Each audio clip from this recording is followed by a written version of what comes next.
नमस्ते। मेरे जिम्मे जो आज मैंने जो चयन किया है, जिम्मे नहीं है, मैंने चयन किया है जिस विषय का, वो विषय है बाल शिक्षा। बाल अवस्था की शिक्षा।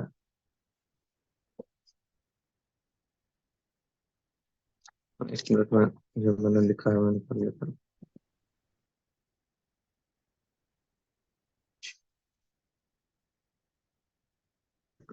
पूरे जीवन काल को कुछ अवस्थाओं में बांटा है भारतीय व्यवस्था में। पूरे जीवन को कुछ अवस्थाओं में बांटा है। उसमें हम देखते हैं शिशु अवस्था, बाल अवस्था, किशोर अवस्था, युवा अवस्था, प्रौढ़ावस्था और फिर वृद्धावस्था। सबका अपना अलग अलग जो है वो समझने का, उनका शिक्षण का, सबका तरीका अलग अलग होता है। और पाश्चात्य अगर हम शिक्षण में देखें तो उनका सबका उसको वो खंड खंड में देखते हैं। हर शिशु अवस्था के लिए अलग व्यवस्था है, अलग पाठ्यक्रम है, अलग दृष्टिकोण है। बालावस्था के लिए अलग है, युवा अवस्था के लिए अलग है। तो ये जो पूरी व्यवस्थाओं को खंड खंड में देखना, ये सबसे बड़ी समस्या है। जबकि इसके इतर भारतीय जो दृष्टिकोण है, सबको जोड़कर देखता है, अंगांगी संबंध है सबका, और सबको एक ही रूप में देखता है। लेकिन सबकी अवस्था के अनुसार जो है शिक्षण की पद्धति बदल जाती है। पाठ्यक्रम और विषय एक ही रहते हैं, लेकिन उनकी शिक्षण की पद्धति बदल जाती है। तो शिक्षण की पद्धति बदलने के कारण तो कुछ व्यवस्थाएं जो है उनमें बदली रहती है। हम देखते हैं बाल अवस्था में, शिशु अवस्था अवस्था की अगर बात करें तो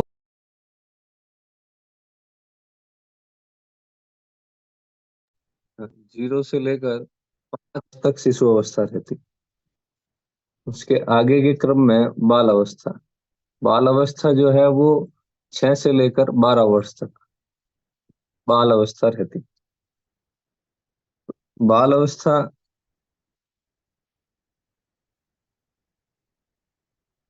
अ, बाल अवस्था में जो है वो अवस्था का अगर बात करें तो 6 से लेकर 12 वर्ष की बाल अवस्था रहती है।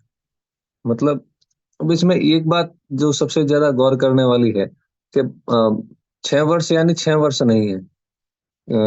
पाश्चात्य दृष्टि में, या इसको ऐसा कह सकते हैं कि ये जड़ हो जाता है। अगर हमने कह दिया जैसे 5 वर्ष पूर्ण हुआ तो उसे बाल अवस्था ही मान लिया, ऐसा नहीं होता।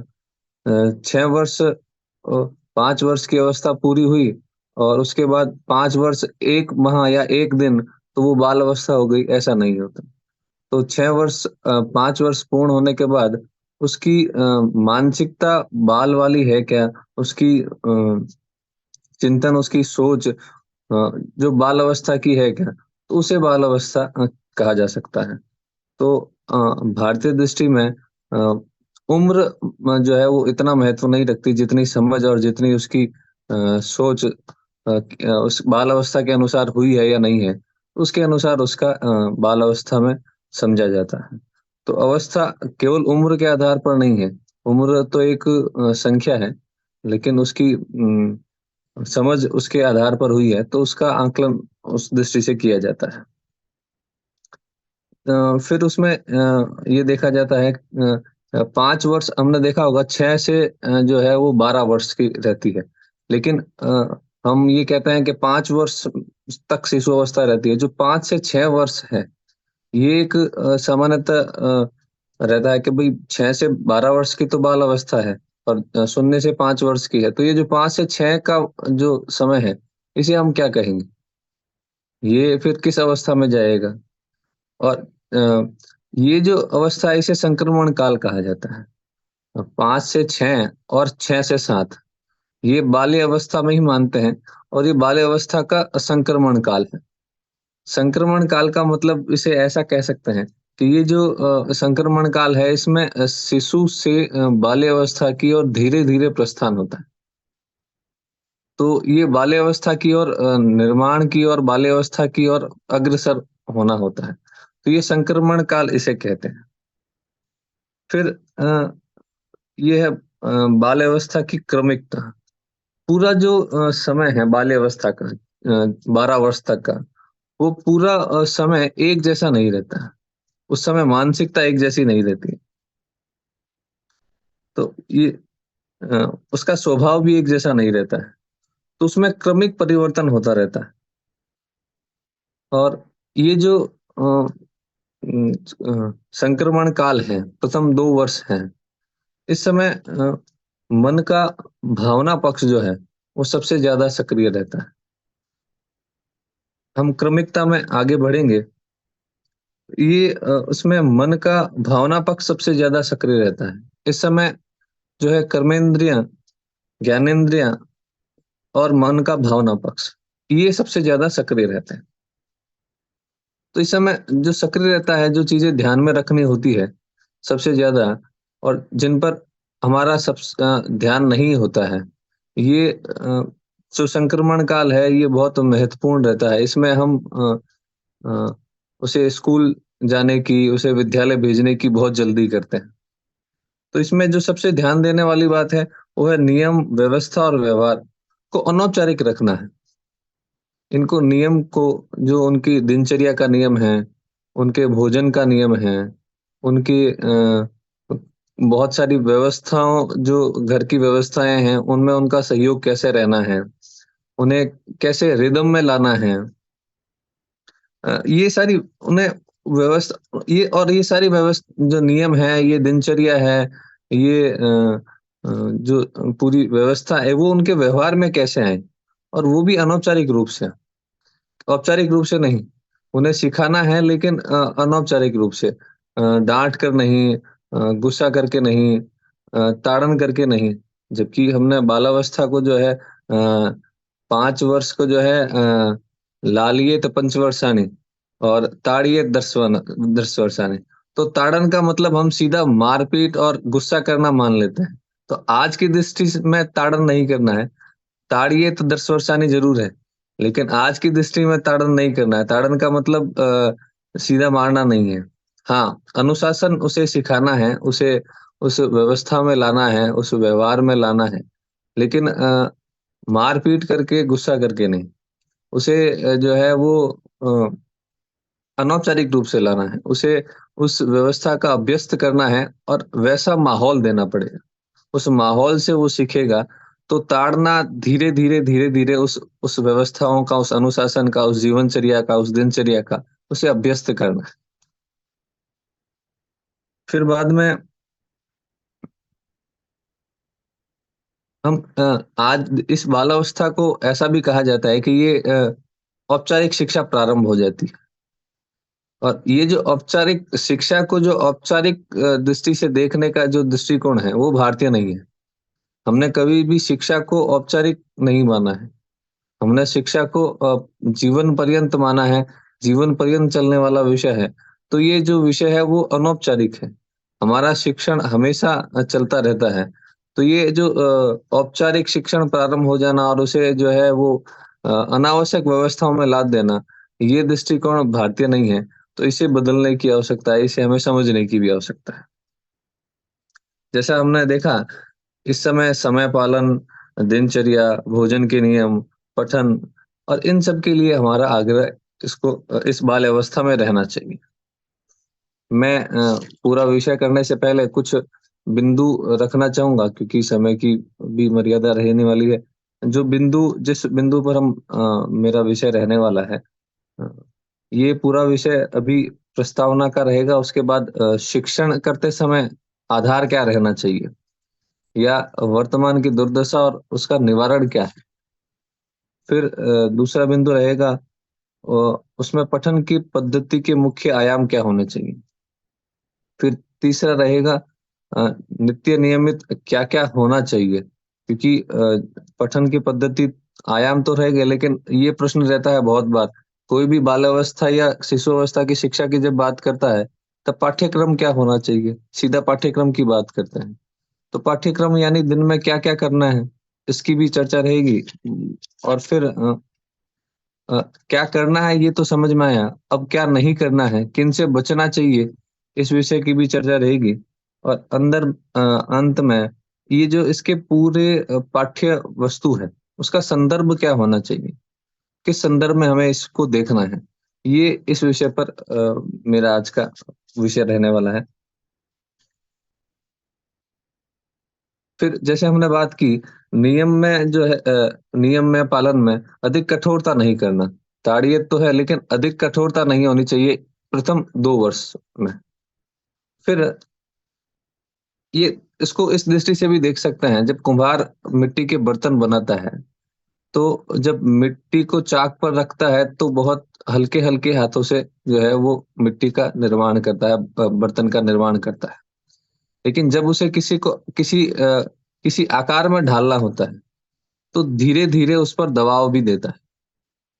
पहले उसको मिट्टी को बहुत कोमल हाथों से रखता है, और फिर धीरे धीरे धीरे धीरे जिस आकार में उसे ढालना होता है, तो उसी आकार पर उसका दबाव भी हल्का हल्का होता है। तो बाल्यावस्था की जो ये प्रथम 2 वर्ष है, उनमें धीरे धीरे दबाव देना है उसे आकार देने के लिए, क्योंकि दबाव भी दिया जा रहा है उस आकार के लिए। फिर जब ये बाल्यावस्था की 2 वर्ष निकलते हैं, तो जब उसे आकार भी दे दिया जाता है, उसके पश्चात जो है ये अगला 9 वर्ष का जो जो काल रहता है, मैं माफी चाहूंगा, मैंने उसे 6 से जो 12 वर्ष की आयु मानी है, ये 6 से 16 वर्ष इसको कहेंगे। फिर उसके पश्चात जो 9 वर्ष का रहता है समय, और आगे के जो 9 वर्ष हैं, उनमें उसे इन सब विषयों की समझ आ जाती है। दिनचर्या, आहारचर्या, ऋतुचर्या, कैसे व्यवहार करना है, कैसे अनुशासन रखना है, कैसे पूरे जीवन में व्यवस्थाओं को रखना है, उसकी ये समझ उसे आ जाती है। तो ये समझ जब आ जाती है, तब आग्रह धीरे धीरे बढ़ना चाहिए। अभी अनौपचारिक रूप से था, अब धीरे धीरे औपचारिक भी होना चाहिए। किसी विषय के लिए आग्रह भी बढ़ना चाहिए। जैसे ही कुम्हार मिट्टी के बर्तन बनाता है, उसे आकार देने के लिए हल्का हल्का दबाव देता है। जब आकार में आ जाता है, तब उसे आग की भट्टी में सेकता भी। तो ये जो सेकना है, उसे पक्का करने के लिए है। तो ये सारे जो नियम उसके व्यवहार में, उसके स्वभाव में धीरे धीरे आए हैं, अब उन्हें पक्का करने का समय है। तो ये पक्का जो करना है, ये आग की भट्टी में, यानी कि अनुशासन में, और अब धीरे धीरे उसे आग्रह भी बढ़ाना चाहिए, कठोरता भी लानी चाहिए। अब कठोरता का मतलब हम सीधा ही ऐसा ही मान लेते हैं कि उसे जो है वो बिना उसके मन के, बिना उसकी समझ के उसे करवाना है। कठोरता का मतलब शिथिलता भी नहीं। कठोरता का मतलब प्रेम से है। उसे प्रेम से कैसे समझाना है, उसे आग्रह पूर्वक करना है। इसमें आग्रह ही क्या है, आग्रह बढ़ाना है, आग्रह हटाना नहीं है। आग्रह बढ़ाकर ही उसे जो है इस नियमों का पालन करना है। धीरे धीरे धीरे धीरे आग्रह बढ़ाना है। तो कठोरता का मतलब शिथिलता बरतना भी नहीं है, कि हम नियम पालन के प्रति जो है उन्हें शिथिल हो गए हैं। उन्हें सिखाने के प्रति, उसे व्यवस्था सिखाने के प्रति शिथिल हो जाए। और प्रेम का मतलब भी शिथिल होना नहीं है, कि जब प्रेम से सिखा रहे हैं, तो उसका मतलब हम उसके प्रति जो है वो बिल्कुल भी लापरवाह हो गए हैं। ये संक्रमण काल से आगे बढ़े हैं, तो उसे बहुत ध्यान पूर्वक ये सारी व्यवस्थाएं रहनी है, क्योंकि ये पूरी जीवन काल का आधार है। ये अनुशासन, ये सारी व्यवस्थाएं, ये सारा जीवनचर्या, दिनक्रम, अगर उसने पालन किया, तो जीवन पर्यंत उसके साथ रहने वाला है।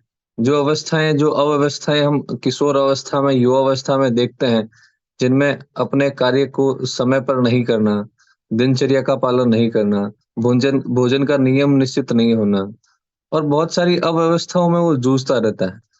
वो हम देखते हैं, वो जूझता है किशोर युवा अवस्था में लगातार, उसे पता नहीं होता निर्णय क्या करना है, किस दिशा में जाना है।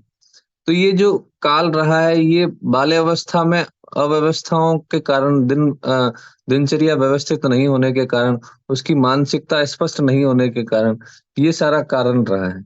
तो बाल्यावस्था पूरे जीवन का आधार भी मान सकते हैं, क्योंकि शिशु अवस्था तो जो है वो उस समय उसका चित्त सक्रिय रहता है। इस समय इसका भावना पक्ष सक्रिय रहता है, कर्मेंद्रियाँ और ज्ञानेंद्रियाँ सक्रिय रहती है। तो जिसके माध्यम से पूरे जीवन में शिक्षा होनी है, वो कर्मेंद्रियाँ, ज्ञानेंद्रियाँ इस समय सक्रिय रहती है। इस समय इन पर ज़्यादा काम होने की आवश्यकता है। तो ये बहुत सबसे क्रूशियल समय कहा जा सकता है, जिसे हम बहुत नेग्लेक्ट करते हैं, बहुत उसे अनदेखा कर देते हैं इस बाल अवस्था की शिक्षा को। शिशु अवस्था में आजकल पूरे विश्व में शिशु अवस्था की शिक्षा को लेकर तो बहुत काम हो रहा है। बहुत सारी चीज़ें हो रही हैं। वो उनकी समझ ना हो, लेकिन उसके प्रति दृष्टिकोण बदला है। जैसे होम स्कूलिंग, स्कूल नहीं भेजना, 5 वर्ष तक घर पे ही रखना, और बहुत सारे अपने-अपने स्तर पर विद्यालय भी प्रारंभ किए हैं बहुत सारे लोगों ने। यहाँ पर गुजरात में भी ऐसी बहुत सारी व्यवस्थाएँ चल रही है, जो पार्क में जो है विद्यालय चलाते हैं।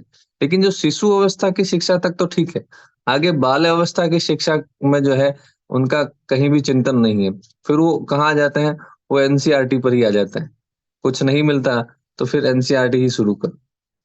तो ये जो चिंतन है, ये पूरी अवस्था के प्रति चिंतन नहीं है, ये सोचने वाला विषय है। तो ये मेरा कहने का ये पूरा मतलब यही था कि ये बहुत आधार स्तंभ है, इस पर बहुत ज़्यादा समझने की और कार्य करने की आवश्यकता है। पर इसमें करना क्या है? उसे कठोरता का मतलब उसे बालक उस अवस्था को, उस अनुशासन को स्वयं सीखे और उसका पालन करें। ऐसी व्यवस्थाएँ, ऐसा माहौल हमें निर्माण करने की आवश्यकता रहेगी। कठोरता का आग्रह का मतलब ऐसा ही है कि वो उसको स्वयं करें। जब वो स्वयं करेगा तो उसके जीवन में आएगी, और फिर उसे बार-बार इन्हें याद दिलाने की आवश्यकता नहीं पड़ेगी कि जूते यहाँ खोलने हैं, बस्ता यहाँ रखना है, किताबें अपनी ठीक से रखनी हैं। तो धीरे-धीरे जब उसके व्यवहार में आ जाएगा, तब उसे दुराग्रह या आग्रह करने की आवश्यकता नहीं रहेगी। वो अनुशासन स्वयं सीख जाएगा। ऐसा माहौल उसे इस अवस्था में देना है। अब ये जो शिक्षा है, बालावस्था की शिक्षा, इसके 2 केंद्र रहते हैं, एक घर और दूसरा विद्यालय।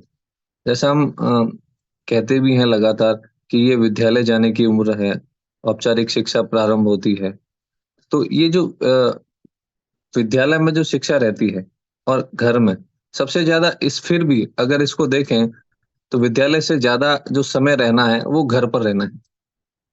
और विद्यालय का समय रहेगा 6 घंटे, 8 घंटे, और घर पर बाकी सारा जो समय है, वो घर पर रहने वाला है। अब इसमें व्यवस्थाएँ और ज़िम्मेवारी बदल जाती हैं घर पर भी।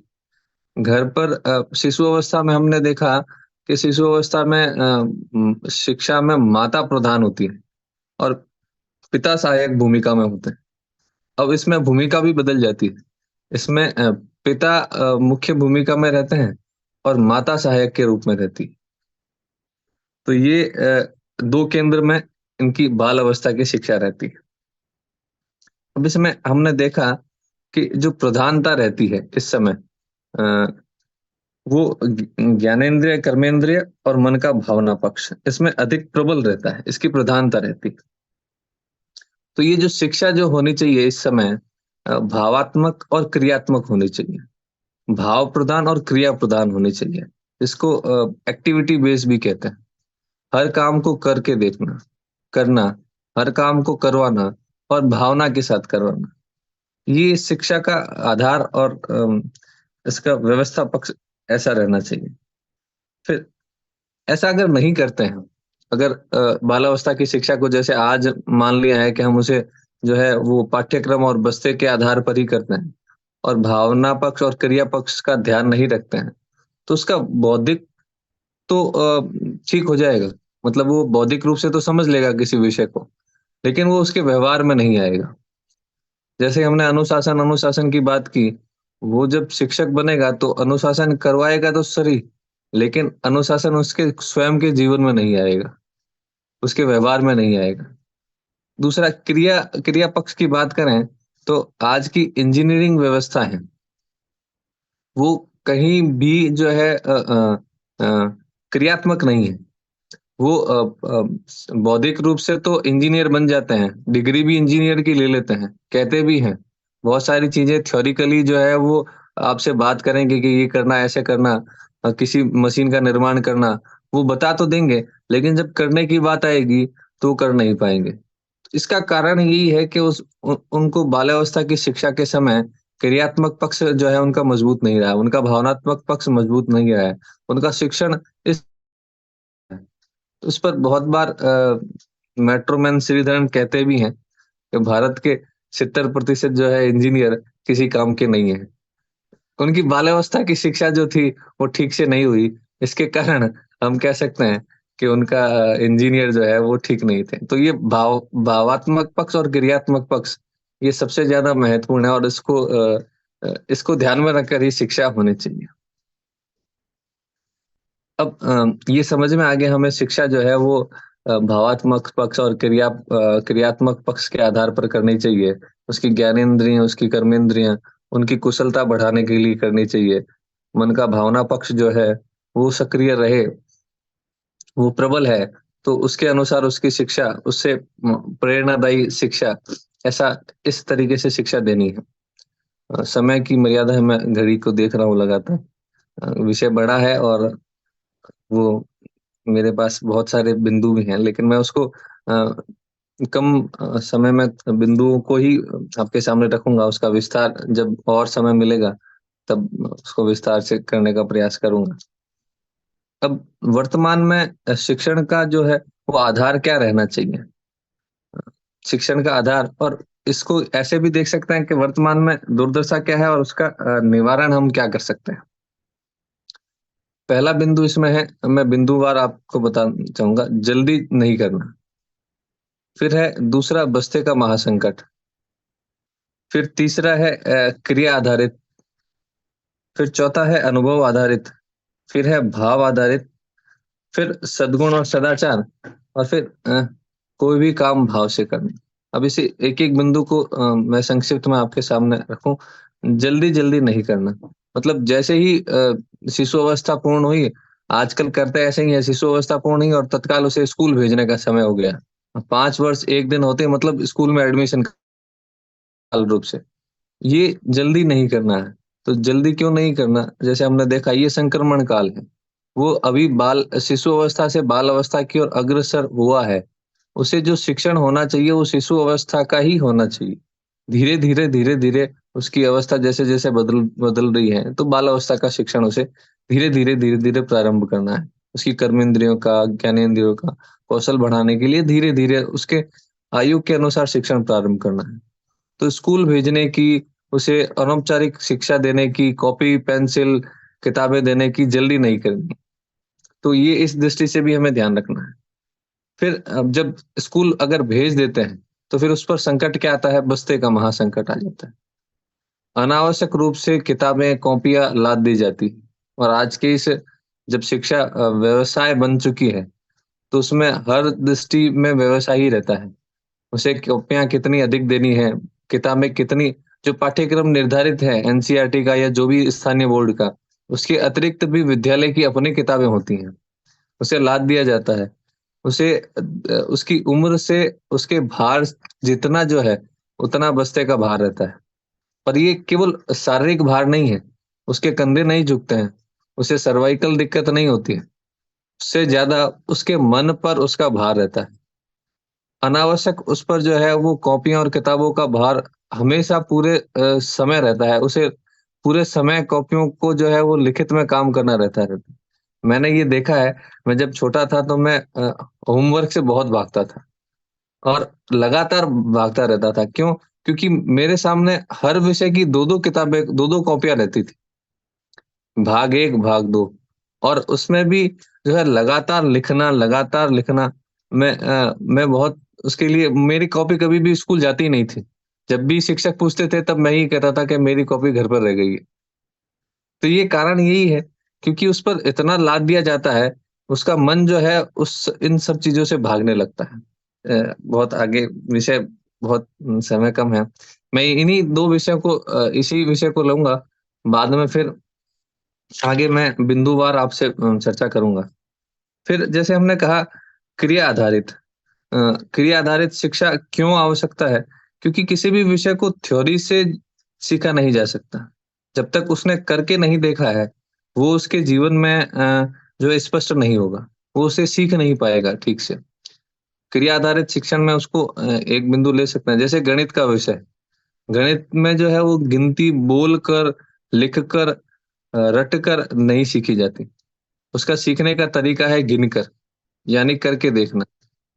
विज्ञान के भी बहुत सारे प्रयोग हैं, केवल अगर थ्योरी समझा दी गई, प्रकाश की क्रिया की थ्योरी अगर केवल समझा दी गई और क्रिया अगर नहीं की, तो वो उसे स्पष्ट नहीं होगा। उसे रट तो लेगा, लेकिन उसे व्यवहार में कैसे लाना है, कैसे करना है, वो उसे नहीं आएगा। तो ये क्रिया आधारित शिक्षण की सबसे ज़्यादा आवश्यकता है इस समय, जो नेग्लेक्ट किया जाता है, जो उम, उसको देखा ही नहीं जाता है।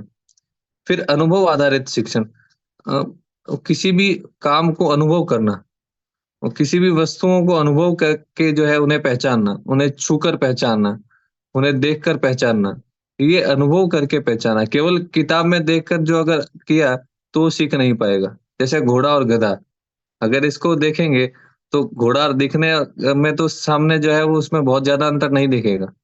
लेकिन अगर प्रत्यक्ष रूप से उसे देखकर अगर करेंगे, भावना पक्ष को अनुभव अगर देखकर करेंगे, तो वो उसे ज़्यादा सीखेगा। फिर अ, मन का भावना पक्ष इसमें सक्रिय रहता है। जैसे हमने कहा भाव आधारित शिक्षा करनी है। भाव आधारित शिक्षा का मतलब क्या है? उसे प्रेरणा देनी। प्रेरणा देने वाले कौन हैं? जैसे हमने कहा घर और विद्यालय इसके केंद्र में रहते हैं।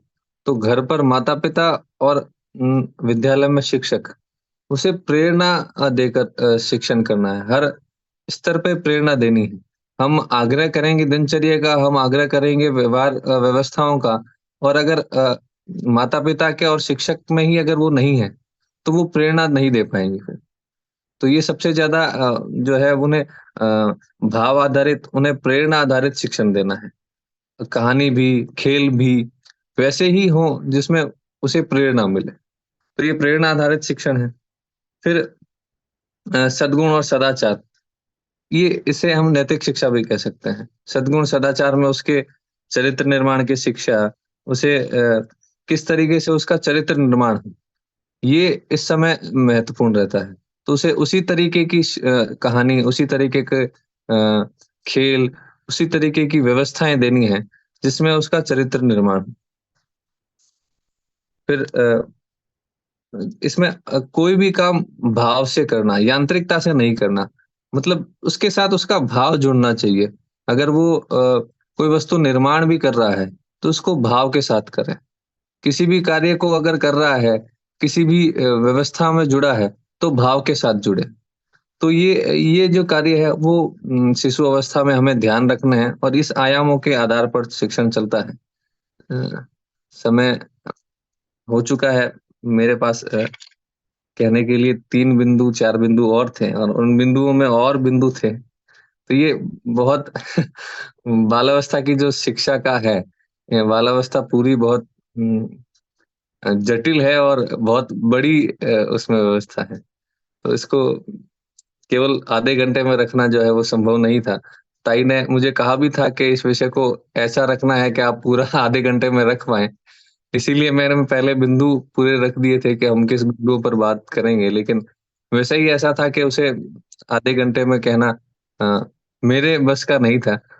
ताई तो उसे बहुत 30 मिनट में और 3 मिनट में भी कह सकते थे, लेकिन मेरे बस का नहीं था। मैं उसको कोशिश करूँगा कि इस विषय को अगली बार जब भी समय मिलेगा, तो मैं इसे 30 मिनट के अंदर पूरा रखने का प्रयास करूँगा।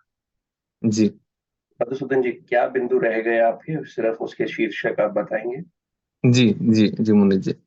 अ पठन पद्धति की जब हमने बात की, इसके आयाम जो रहे, उसके बाद फिर पठन प्रारंभ करते हैं, तो पठन पद्धति के जो मुख्य बिंदु रहेंगे, उसमें उनका कंठस्थीकरण, फिर अभ्यास, फिर कौशलों का विकास और फिर उसकी स्वतंत्रता, कल्पनाशीलता और सृजनशीलता।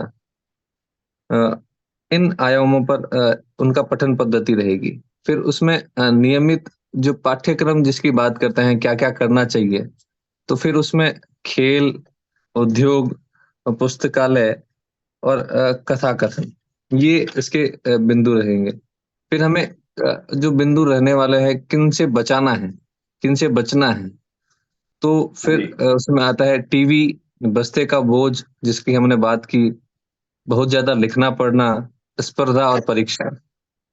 और अंत जी में इन सब के आयाम क्या रहेंगे, इन सब का आधार या संदर्भ क्या रहेगा? इन सब का संदर्भ रहेगा हमारी व्यष्टि, समष्टि, सृष्टि और परमेष्टि। इन सब का आधार रहेगा, क्योंकि हमने देखा प्रारंभ में, शिक्षा जो है वो खंड खंड में नहीं होती। शिक्षा को जो है वो एक ही दृष्टि से देखना है। और पाठ्यक्रम या उसकी व्यवस्थाएं बदलती है, लेकिन शिक्षण एक ही रहता है। इस पूरे जीवन काल का शिक्षण इसी का आधार, इसी को संदर्भ में लेकर करना होता है। इसीलिए जो है ये संदर्भ के रूप में लिया है। तो ये बिंदु रह गए थे। जी। तो फिर बाद में जब भी समय मिलेगा तो मैं इन बिंदुओं को रखने का प्रयास करूंगा।